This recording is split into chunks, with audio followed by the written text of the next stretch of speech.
Hi everyone, in this video I will be showing you how to download the only PDF from Google Drive.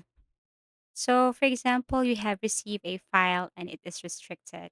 So as you can see here, if you're going to open especially PDF file, then you will not see the download icon or options. So let's just say you have received a file and this file is restricted, or let's just say this is just a view only PDF file. What you're going to do here is you're going to add an extension. So you have to go to Google Web Store. So for example, this one right here. And then look for document preview exporter for Google Drive. So you can go to the search icon and then look for it, tap add to Chrome, click add extension, wait for a couple of seconds as it is processing.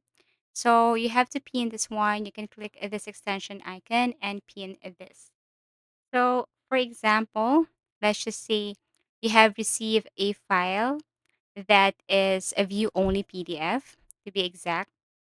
What you're going to do here is you just have to keep reload and reload until you can see the result. So, as you can see, this is still the same. If you see this, then all you have to do is to reload. You just have to keep on reload, refresh until this one is available. So, let me tap it again and then let's click it back.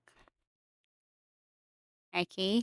So, for example, you cannot see the download option right here, but you have added this extension. Once you tap this, then you will see this feature option. And all you have to do is to click this PDF file. Once you tap this, then you can now download this view only PDF file. So, if you have found this video helpful, please do like and subscribe to our channel. And if you want to suggest any topic, please do comment down below. And see you again in our next video tutorials.